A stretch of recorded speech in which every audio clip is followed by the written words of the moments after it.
Hello friends, study with Krishna channel में एक बार आपका फिर स्वागत है। आज की इस क्लास में हमारा जो टॉपिक है डिस्कशन का वो है त्रिकोशीय देशांतरीय परिसंचरण, ट्राइसेलुलर मेरीडोनियल सर्कुलेशन। सबसे पहले हम इस चीज़ का मतलब समझ लें, फिर हम डिटेल में इस पे बात करेंगे।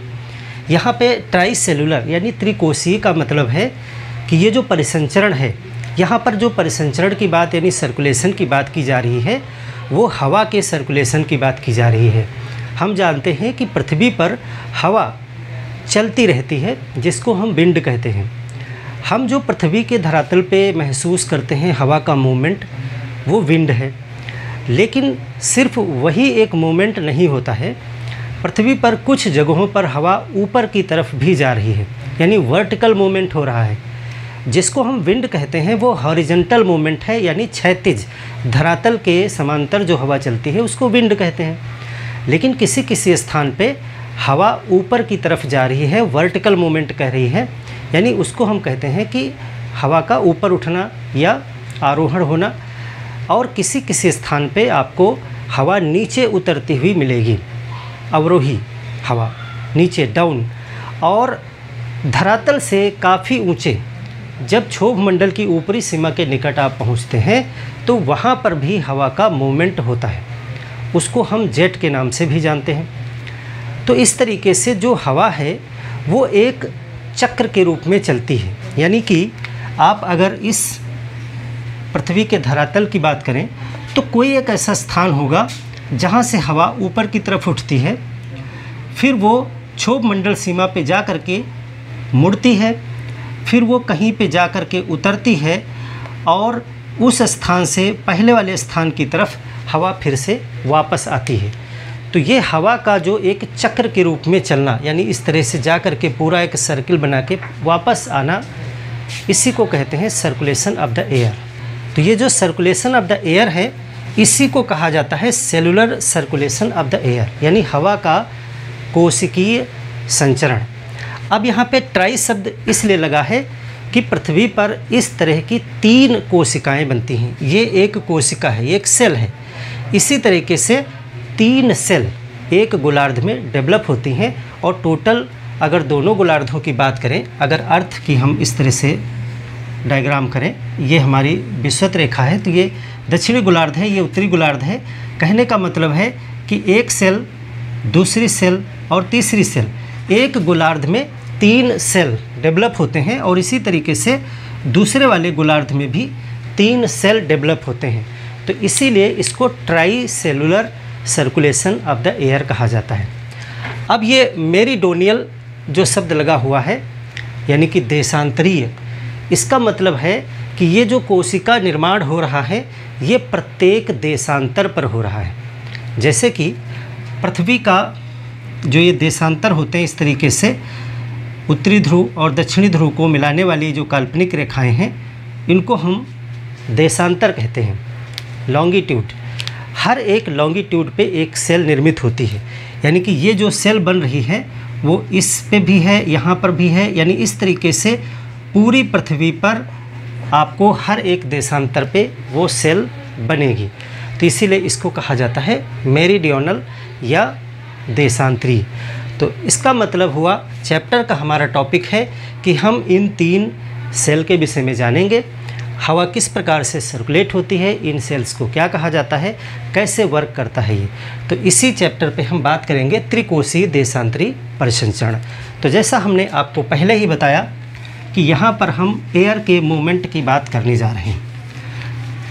पृथ्वी धरातल पर जब एयर चलती है तो उसे विंड कहते हैं। जब तक आप विंड सिस्टम को नहीं समझेंगे अच्छे से तो आप इस ट्राई सेलुलर मूवमेंट को नहीं समझ पाएंगे। तो सबसे पहले एक डायग्राम के माध्यम से हम समझते हैं कि पृथ्वी पर हवा किस प्रकार से मूव करती है। ये अर्थ है और ये है 0 डिग्री। 0 डिग्री इसको कहते हैं विषुवत रेखा। देखिए, जब हम वायुदाब पेटियों का डिस्कशन कर रहे थे वो चैप्टर आप एयर प्रेशर बेल्ट वाला, जिसमें हमने विंड सर्कुलेशन आपको पढ़ाया था, कैसे विंड चलती हैं, उसको आप पहले ज़रूर रिवाइज़ कर लीजिए ताकि ये चैप्टर आसानी से आप समझ सकें।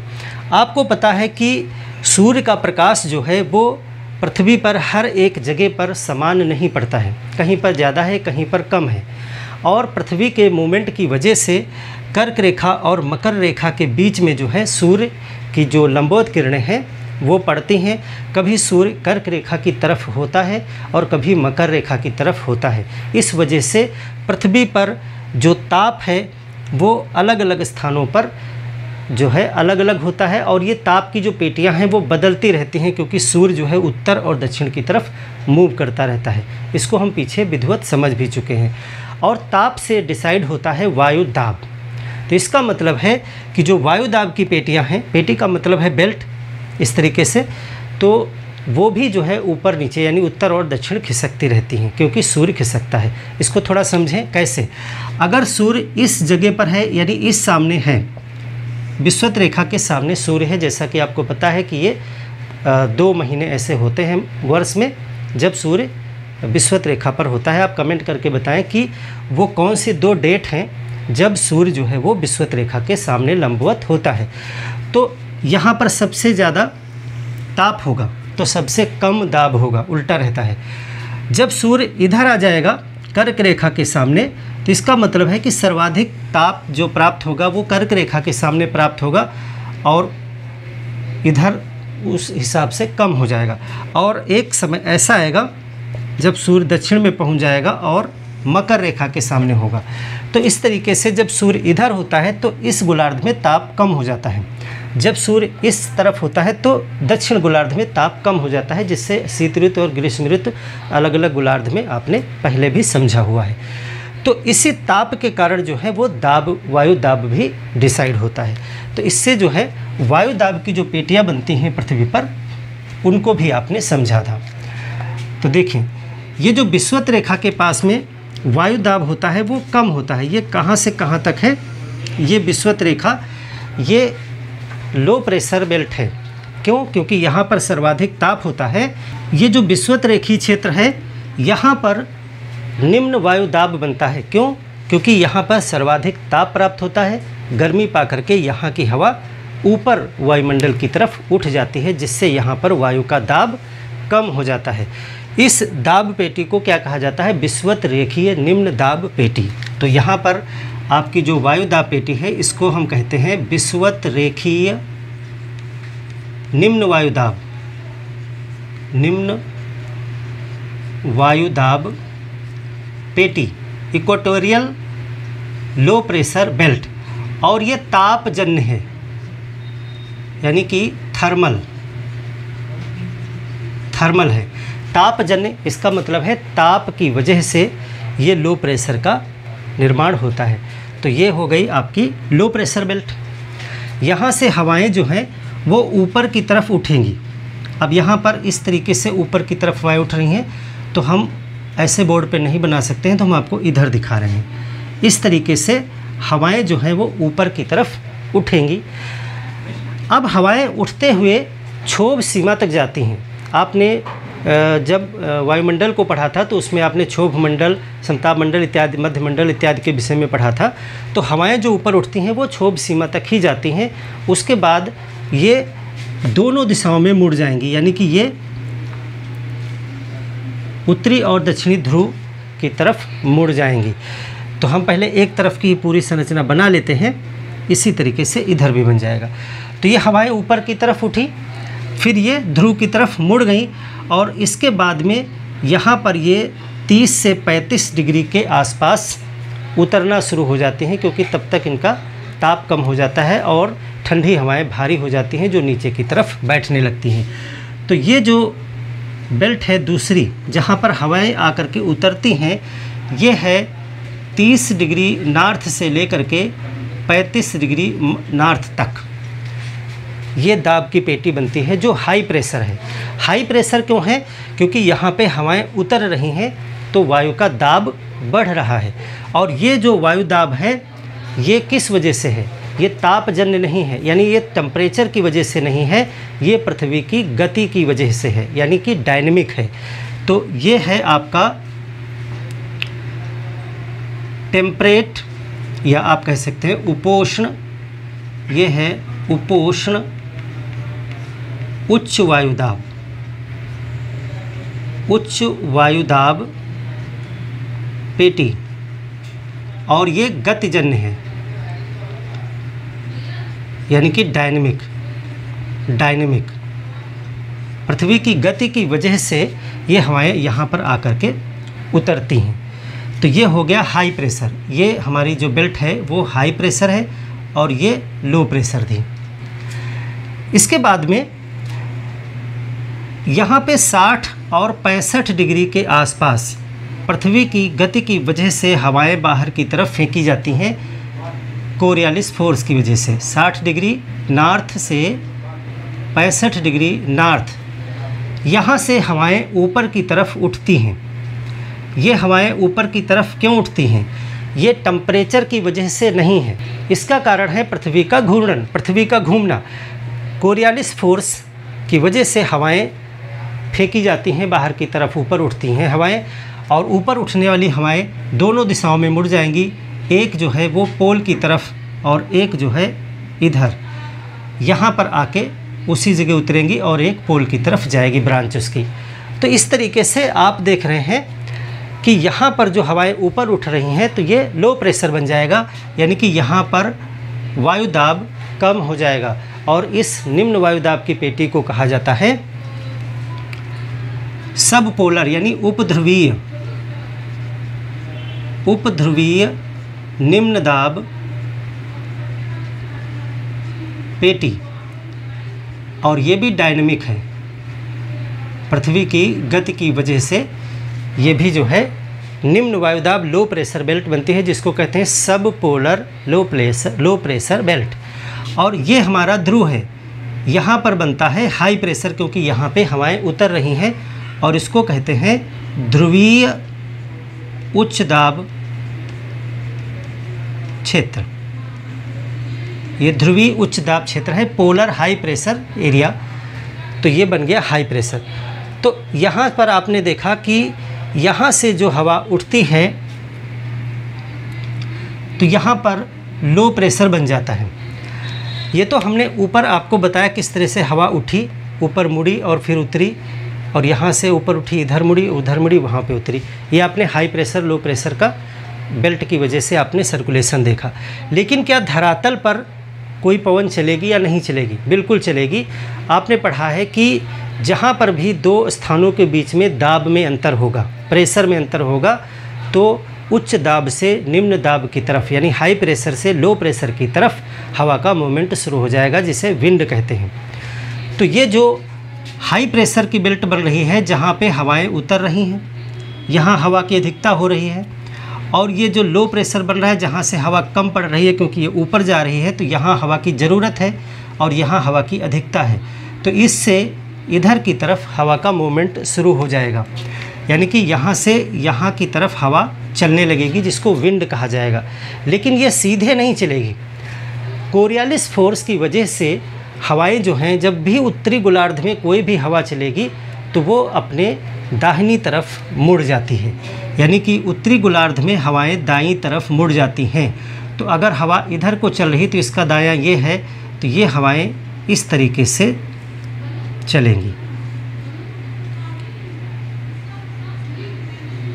ये हैं आपकी ट्रेड विंड्स, व्यापारिक पवनें, ट्रेड विंड्स। तो क्या इस उच्च प्रेशर से सिर्फ इधर विषुवत रेखा की तरफ ही हवाएं चलेंगी? नहीं, दूसरी तरफ भी चलेंगी, क्योंकि यहाँ भी लो प्रेशर है।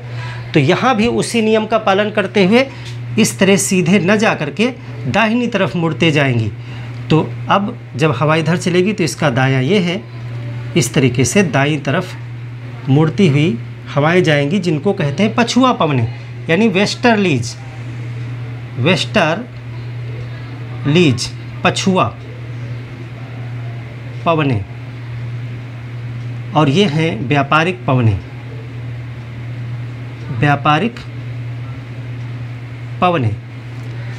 अब यहाँ ध्रुव पे भी उच्च दाब है और ये थर्मल है। ये तो यहाँ पे ठंड की वजह से है थर्मल। तो इस उच्च दाब से भी इस लो प्रेशर की तरफ जो है हवाएं चलेंगी और वही नियम फॉलो करेंगी, अपनी दाहिनी तरफ मुड़ेंगी। जिनको कहते हैं पोलर विंड्स। पोलर विंड्स यानी ध्रुवीय पवनें, ध्रुवीय पवनें, इस तरीके से। अब इस पूरे एक सर्कुलेशन को समझने की कोशिश कीजिए, तभी आप इस ट्राई सेलुलर मेरीडोनियल सर्कुलेशन को समझ जाएंगे। देखिए, सबसे पहला पॉइंट, विषुवत रेखीय क्षेत्र पर उच्च ताप के कारण, यहाँ पे सबसे ज़्यादा टेम्परेचर है, यहाँ की हवाएं गर्म होकर के ऊपर की तरफ उठती हैं। ये हमने ऊपर की तरफ उठा दिया। ऊपर की तरफ उठती हवाएं क्षोभ सीमा के लगभग जा करके ये दोनों दिशाओं में मुड़ जाती हैं और 30 से 35 डिग्री अक्षांश के पास में ये नीचे जा करके उतरती हैं, जहाँ पे हाई प्रेशर का निर्माण होता है और धरातल पर इस हाई प्रेशर से विषुवत रेखीय लो प्रेशर की तरफ विंड चलने लगती है। तो यहाँ पर आप देख रहे हैं पूरा एक सर्किल तैयार हो गया। ऐसे हवा ऊपर गई, इधर को मुड़ी, नीचे आई और फिर ये जो विंड्स आ रही ये फिर से आ गई विषुवत रेखा की तरफ और ये फिर ऊपर गई, फिर मुड़ी, फिर नीचे आई और इस तरह से क्या हुआ, एक चक्र स्टार्ट हो गया। इस तरीके से एक सेल बन गया, इसी को कहते हैं सेल। और ये जो सेल बना इसको कहा जाता है हेडली सेल। हेडली सेल क्यों कहा जाता है? क्योंकि इसकी जो खोज की गई वो हेडली महोदय के द्वारा की गई, तो इसको कहा जाता है हेडली सेल। ये सेल नंबर 1 है, इस 1 नंबर को कहते हैं हेडली सेल, हेडली कोष या हेडली सेल। तो पहली सेल ये बनी। अब दूसरी सेल देखिए, 30 और 35 डिग्री अक्षांश जहाँ उच्च दाब है, यहाँ से पवनें जो हैं वो 60-65 डिग्री लो प्रेशर की तरफ मूव करती हैं, तो इनको कहा जाता है पछुआ पवनें। और वहाँ पर लो प्रेशर की वजह से, गति की वजह से ये ऊपर की तरफ उठती हैं और वापस घूम करके 30 से 65 डिग्री नॉर्थ पे आके उतरती हैं। तो ये भी एक देखिए पूरा सर्किल कंप्लीट हो गया। किस तरीके से यहाँ से हवाएं ऊपर जा रही हैं, फिर इधर मुड़ रही हैं, फिर नीचे आ रही हैं, फिर ये वेस्टर्ली के रूप में फिर यहाँ जा रही हैं। तो ये पूरा एक राउंड इस तरीके से चलने लगा। तो ये भी एक सर्किल बन गया हवा का। और ये सर्किल जो है 2 नंबर है, इसको क्या कहा जाता है? इसको कहा जाता है फेरल सेल। फेरल सेल क्यों कहा जाता है? क्योंकि इसकी खोज जो है वो फेरल महोदय ने की थी, इसलिए इसे फेरल सेल कहा जाता है। और सबसे पहले जो खोजी गई थी वो पोलर वाली खोजी गई थी। यहाँ पर भी देखिए कैसे एक पूरा सर्किल बन रहा है हवा का। 60 डिग्री से 65 डिग्री के बीच जो लो प्रेशर है, यहाँ से हवाएं ऊपर उठती हैं और ये ध्रुव की तरफ मुड़ती हैं और ध्रुव पे जाके उतरती हैं, जहाँ पे उच्च दाब बनता है। और इस उच्च दाब से 60-65 वाले निम्न दाब की तरफ पवनें चलने लगती हैं, जिसको ध्रुवीय पवनें कहा जाता है। तो इस प्रकार से ये भी एक पूरा सर्किल बनके तैयार हो गया। इस तरह से हवा ऊपर गई, इधर मुड़ी, फिर वापस आई, फिर इधर ऊपर गई, फिर इस तरह से पूरा एक राउंड शुरू हो जाता है। तो ये भी एक कोशिका यानी सेल बन गई 3 नंबर। और ये तीसरी सेल जो है वो पोलर सेल कही जाती है। पोलर सेल सबसे पहले इसी की खोज की गई थी, यानी कि हिंदी में इसे कहेंगे ध्रुवीय कोष। ध्रुवीय कोष बिल्कुल इसी तरीके से दक्षिणी गोलार्ध में भी 3 कोष बन जाएंगे। तो ये 3 कोशिकाओं के रूप में जो हवा का सर्कुलेशन हो रहा है 3 सेल में, इसी को हम ट्राई सेलुलर सर्कुलेशन कहते हैं। और मेरीडोनियल इसलिए कहते हैं कि ये सिर्फ एक जगह नहीं है, पूरे हर एक देशांतर पे इसी तरीके से, यानी कि अगर यहाँ पर एक सर्कुलेशन इस तरीके से बन रहा है तो ये पूरी पृथ्वी पर हर एक देशांतर पे ऐसे ही गोल गोल ये बन रहा है। जैसे हमने एक सेल यहाँ पे बनाई तो ये पूरी यहाँ से यहाँ तक एक स्प्रिंग की तरह ये बनेगा। तो हर एक देशांतर पे इस तरह के देशांतर हैं, तो हर एक देशांतर पे ये ऐसे ही एक गोल चक्र बनता चला जाएगा। इसीलिए इसको देशांतरीय परिसंचरण कहा जाता है, यानी मेरीडियोनल सर्कुलेशन कहा जाता है। और ये वाली जो सेल बनेगी ये भी इसी तरीके से पूरा हर एक देशांतर पे बनेगी, और ये वाली भी जो तीसरी वाली है ये भी जो है एक हर एक देशांतर पे बनेगी। तो इस तरीके से हर एक देशांतर पे ये सर्किल बनता है, इसी वजह से इसको देशांतरी सर्कुलेशन कहा जाता है।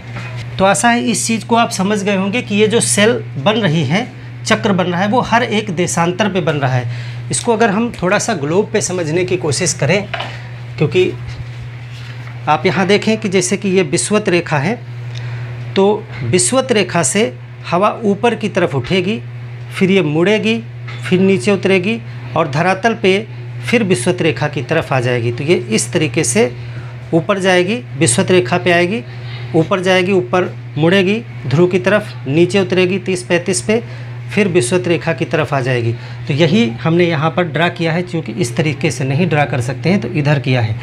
तो ये यहाँ से ऊपर उठी, ध्रुव की तरफ मुड़ी, फिर नीचे गई, फिर ये व्यापारिक पवन के रूप में फिर से वापस आ गई, और इस तरीके से पूरा सेल बन जाता है। और ये हर एक देशांतर पे बनता है, इसीलिए इसको देशांतरी परिसंचरण कहा जाता है। तो अब ये 3 सेल बन गई, यही है ट्राइसेलुलर, हेडली सेल, फेरल सेल और ध्रुवीय सेल। तो इन तीनों के विषय में आप लिखोगे क्या, और इस परिसंचरण के विषय में क्या लिखोगे, तो मैं आपको पॉइंट बाय पॉइंट बता देता हूँ। वही चीज़ें आपको अपने नोट्स में लिखनी है और आंसर में भी। तो सबसे पहले तो आप लिखें कि त्रिकोशीय देशांतरी परिसंचरण होता क्या है। तो उसमें आप लिखें कि ताप और पृथ्वी की गति की वजह से, देखो दोनों कारण हैं, कहीं कहीं पे ताप है पोलर, और विषुवत पे तो थर्मल रीजन है, और इन 2 जगहों पर गति रीजन है। तो आप लिखें कि ताप और गति, पृथ्वी की गति के कारण जो है पृथ्वी पर हवाएं 3 कोषों के रूप में संचरण करती हैं, 3 सेल्स के रूप में संचरण करती हैं, जिनको हम त्रिकोशीय संचरण कहते हैं। 3, अब एक पॉइंट ये हो गया। दूसरा आप लिखेंगे ये त्रिकोशीय परिसंचरण जो है ट्राइसेल कौन कौन से हैं, इनको 3 नाम दिए गए हैं, हेडली सेल, फेरल सेल और पोलर सेल। ये वैज्ञानिकों के नाम हैं जिनके नाम पे रखा गया है। तो ये 3 नाम हैं। अब एक एक की हम व्याख्या करेंगे। देखिए एक चीज़ और लिख लेंगे कि ये जो सेल हैं वो प्रत्येक देशांतर पर बनती हैं, इसीलिए इनको देशांतरीय परिसंचरण कहा जाता है।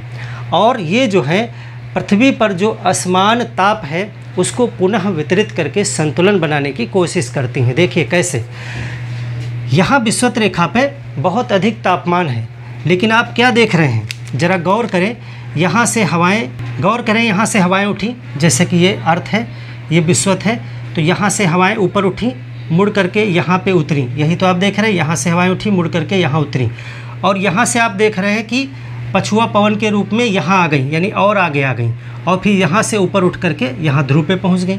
अगर आप इसको देखें तो इस तरीके से ऊपर उठी हवा, यहाँ मुड़ के आई, यहाँ नीचे उतरी, और पछुआ पवन के रूप में इधर भी चली गई, यहाँ से फिर ऊपर उठी और यहाँ ध्रुव पे पहुँच गई।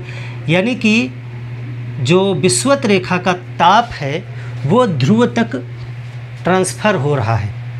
तो ताप के वितरण को भी ये प्रभावित करते हैं जो सेल हैं। और उल्टा क्रम में देखिए, ध्रुव से पोलर चली, यानी जो विंड चली वो ये ध्रुव से ठंडी ठंडी हवा आई यहाँ पे, यहाँ से नीचे, यहाँ से जो है 60-65 से ऊपर उठी, फिर इधर मुड़ी और ये 30-35 पे नीचे उतरी, और यहाँ व्यापारिक पवन के रूप में विषुवत रेखा पे आ गई और फिर ऊपर। यानी कि ये दोहरा है, विषुवत से ध्रुव की तरफ भी मूवमेंट हो रहा है और ध्रुव से विषुवत की तरफ भी हवा का मूवमेंट हो रहा है। तो इससे क्या होता है, उधर की जो ठंड है, यानी कि उधर का जो लो टेम्परेचर है वो इधर की तरफ वितरित किया जा रहा है, डिस्ट्रीब्यूट किया जा रहा है, और इधर का जो हाई टेम्परेचर है उसको ध्रुव के क्षेत्र तक डिस्ट्रीब्यूट किया जा सकता है, तो किया जा रहा है। तो इस प्रकार से टेम्परेचर का जो डिस्ट्रीब्यूशन है उसको भी ये संतुलित करते हैं तीनों सेल।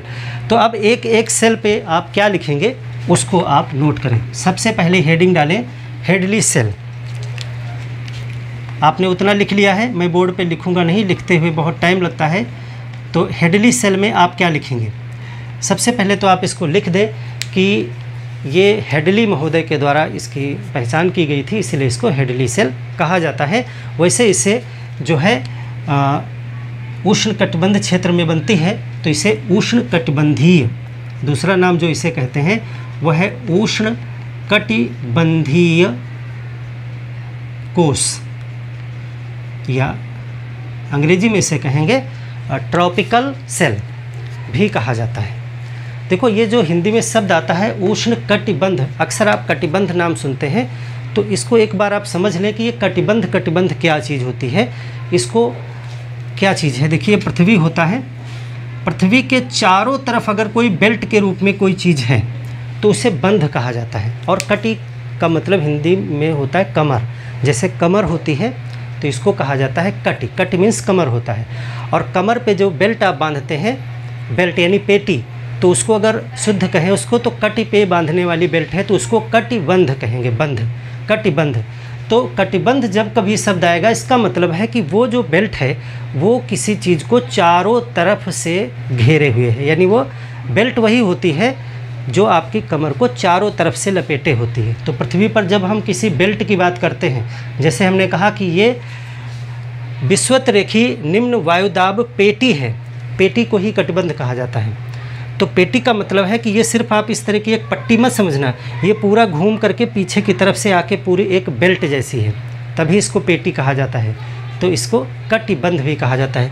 ये भी पेटी है, ये भी पेटी है, लेकिन जब ध्रुव की बात आती है तब हम वहाँ पे बेल्ट शब्द का प्रयोग नहीं करते हैं, क्योंकि वो एक क्षेत्र हो जाता है, क्योंकि उसमें फिर एक टोपी के समान, एक कैप के समान हो जाता है, इसीलिए इसे उच्च वायुदाब क्षेत्र हमने शब्द दिया है।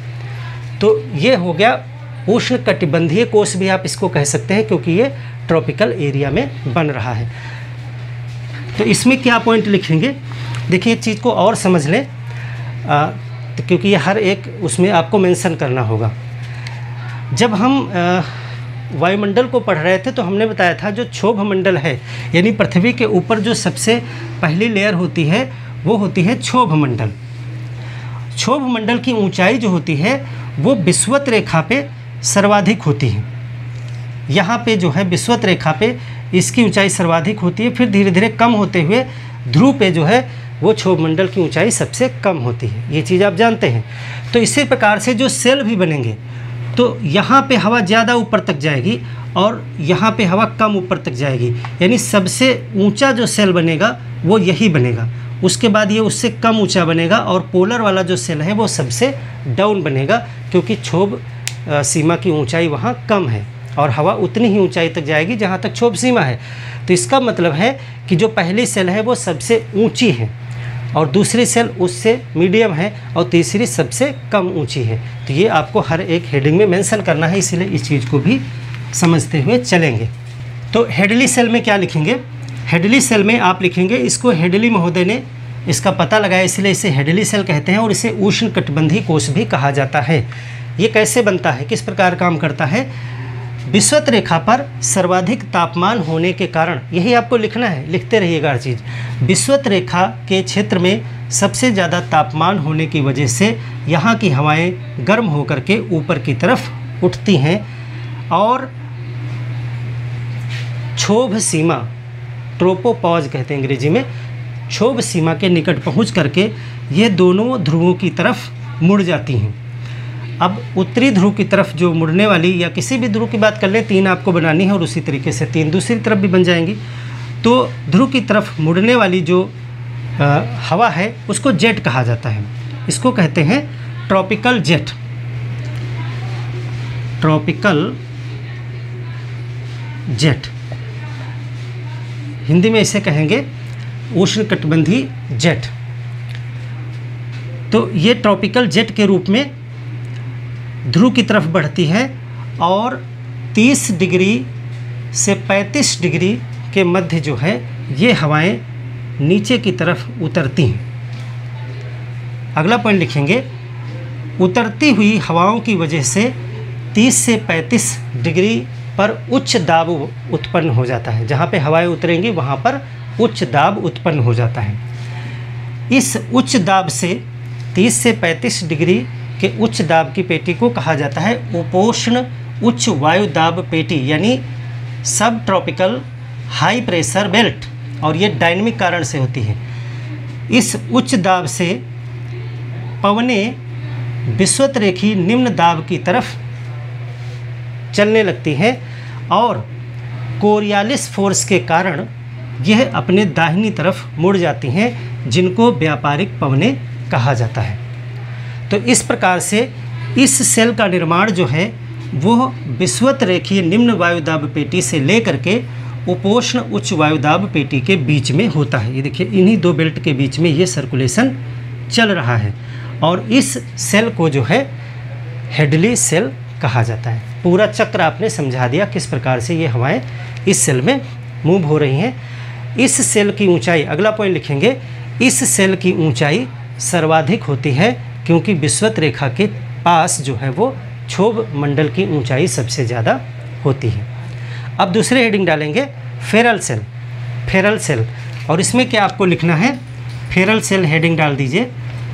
फेरल महोदय ने इस सेल का पता लगाया था, इसीलिए इस सेल को फेरल सेल कहते हैं। कोष भी कहा जाता है। ये पछुआ पवनों के क्षेत्र में इस कोष का विकास होता है, इसीलिए इसे पछुआ कोष भी कहा जाता है। तो ये भी आप लिख लीजिएगा। अब यहाँ पर भी आपको बिल्कुल सेम उसी तरीके से सर्कुलेशन को समझाना है। कैसे, आप यहाँ पर बताएंगे कि उपोष्ण उच्च वायुदाब क्षेत्र से पेटी से लेकर के उपध्रुवीय निम्न दाब पेटी जो 60 डिग्री से 65 डिग्री के मध्य है के बीच में इस सेल का निर्माण होता है, जिसे फेरल सेल कहा जाता है। यानी आपने लोकेशन समझा दी। हवाएं कैसे चल रही हैं, उपोष्ण उच्च वायुदाब क्षेत्र से पवनें धरातल पर उपध्रुवीय निम्न दाब पेटी की तरफ चलती हैं। यानी 30 से 35 से लेकर के 60-65 के बीच में पवनें चलती हैं। ये पवनें फेरल के नियम के अनुसार या कोरियालिस फोर्स की वजह से अपनी दाहिनी तरफ मुड़ती हैं। इनको पछुआ पवनें कहा जाता है। 60 से 65 डिग्री के बीच में जो लो प्रेशर उत्पन्न होता है, यहाँ से हवाएं ऊपर की तरफ मुड़ती हैं और मुड़ करके वापस 30 से 35 डिग्री की तरफ जो है चलती हैं क्षोभ सीमा के निकट। इनको कहा जाता है टेम्परेट जेट। इनको कहा जाता है टेम्परेट जेट। और वापस 30 से 35 डिग्री की बेल्ट पर आकर के उतरती हैं, जिससे एक पूरे चक्र का निर्माण हो जाता है, जिसे फेरल कोष कहा जाता है। तो इस प्रकार से आप इसका सर्कुलेशन भी पूरा लिख दीजिएगा। अब तीसरा, और देखिए इसमें एक और चीज़ भी, आप जब हम जेट स्ट्रीम को भी पढ़ेंगे तो आप ये भी जेट पढ़ रहे हैं। एक जेट आप पढ़ेंगे जो बहुत तेज़ी से पश्चिम से पूरब की तरफ चलती हैं। तो वो यही जो जेट होती हैं, ये कोरियालिस फोर्स की वजह से जो इधर की तरफ आ रही है, ये भी तो मुड़ेगी अपनी दाहिनी तरफ। ये जो हवा इस तरह से आप बना रहे हो, ये मुड़ते मुड़ते मुड़ते इतना मुड़ जाती है, चूँकि ऊपर घर्षण कम होता है, ये जो है पश्चिम की तरफ इसकी दिशा हो जाती है। तो यहाँ पे पश्चिम की तरफ एक बहुत तेज़ी से ऊपर क्षोभ सीमा के निकट एक पश्चिम की तरफ बहुत तेज़ी से हवा चलने लगती है, जिसको जेट कहा जाता है। उसके विषय में भी हम नेक्स्ट चैप्टर में डिस्कस करेंगे। तो ये हो गई आपकी टेम्परेट जेट, या इसे शीतोष्ण जेट भी कहा जाता है। अब तीसरी हेडिंग आप डालेंगे ध्रुवीय कोष। तीसरी हेडिंग क्या डालेंगे आप, तीसरा सेल जो है वो ध्रुवीय कोष है। अब यहाँ पर भी आपको एयर का सर्कुलेशन समझाना है। तो यहाँ पे आप क्या लिखेंगे कि 60 से 65 डिग्री के बीच में जो लो प्रेशर उत्पन्न होता है, जिसका कारण है पृथ्वी का घूर्णन, उस वजह से यहाँ की हवाएं ऊपर की तरफ उठती हैं, जो ध्रुव की तरफ मुड़ जाती हैं, और ध्रुव पे ताप कम होने की वजह से हाई प्रेशर जनरेट होता है, वहाँ पे जाके उतरती हैं। फिर वहाँ से उपध्रुवीय निम्न दाब पेटी की तरफ पवनें चलने लगती हैं, जो अपनी दाहिनी तरफ मुड़ती हैं। इन्हें ध्रुवीय पवनें कहा जाता है। तो इस प्रकार से पुनः ये लो प्रेशर से ऊपर उठती हैं और पुनः ध्रुव पे आके उतरती हैं। तो ये एक चक्र बन जाता है, जिससे एक सेल का निर्माण होता है, जिसे हम पोलर सेल कहते हैं। ये 3 नंबर वाला हो गया। तो इस तरीके से तीनों सेल जो है उत्तरी गोलार्ध में डेवलप हो जाती हैं, और इसी तरीके से दक्षिणी गोलार्ध में भी 3 सेल का निर्माण होता है। अब ये जो ऊपर वायुमंडल में जो ये स्ट्रीम चल रही है, इसको कहते हैं पोलर जेट। Polar jet. अब एक चीज़ और गौर करें, आपको यहाँ पर हर सेल में ये भी बताना है कि जो ऊपरी वायुमंडल में हवा चलती है, उसकी दिशा धरातल पर चलने वाली हवा के विपरीत होती है। ये भी आप हमेशा ध्यान रखिए। देखिए यहाँ पर जो व्यापारिक पवनें चल रही हैं वो देखिए इधर को चल रही हैं, लेकिन ये जो जेट ऊपर चल रही है वो जस्ट उसके उल्टा चल रही है। यानी कि यहाँ पर उपोष्ण उच्च वायु दाब की पेटी से विषुवत रेखा की तरफ जो है वो हवाएं चल रही हैं, लेकिन जो ऊपर ट्रॉपिकल जेट चल रही है वो जस्ट इसके विपरीत दिशा में चल रही है। यानी इक्वेटोरियल लो प्रेशर वाली बेल्ट की तरफ से वो हाई प्रेशर बेल्ट की तरफ चल रही है। तो इस तरीके से ऊपर वाली पवन की दिशा जो है वो उल्टा होती है, जिसे जेट कहा जाता है। ये तीनों कोष में आप वही देखेंगे। तो इस तरीके से तीनों कोष के विषय में आपको इतना लिखना है। अब देखिए यहाँ पर जो ये जेट आ रही है, ये भी जो ऊपर जेट चल रही हैं, इनकी दिशा भी फेरल के नियम के अनुसार कोरियालिस फोर्स की वजह से मुड़ती है। अब धरातल पे तो घर्षण है तो उतना झुकाव नहीं हो पाता है, यानी कि जैसे कि ये हवा मुड़ रही है लेकिन उतना नहीं मुड़ पाती है। लेकिन जब ऊपर हवाएं चलती हैं तो वो बहुत मुड़ जाती हैं।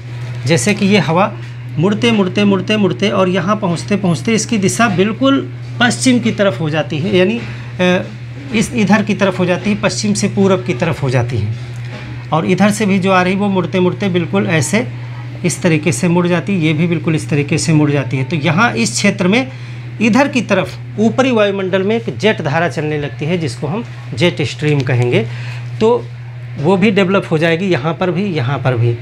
तो कोरियालिस फोर्स की वजह से जो ऊपरी जेट हैं उनकी दिशा पश्चिम से पूरब की तरफ बिल्कुल हो जाती है, और 100-200 किलोमीटर की लंबाई चौड़ाई ऊंचाई काफ़ी होती है उन जेट की, और बहुत तेज़ गति से वो चलती हैं। यहाँ तक कि वो जेट फाइटर जो विमान होते हैं उनकी गति को भी प्रभावित कर देती है, इसीलिए उनको जेट स्ट्रीम कहा जाता है। उन्हीं के नाम पर उनका नाम जेट स्ट्रीम रखा गया है, क्योंकि जब अमेरिका के जो युद्धक विमान थे, जेट विमान, वो जापान पे जा रहे थे बम गिराने के लिए, तो उनको जो है उस हवाओं का सामना करना पड़ा और उन्होंने जेट की रफ्तार को कम कर दिया।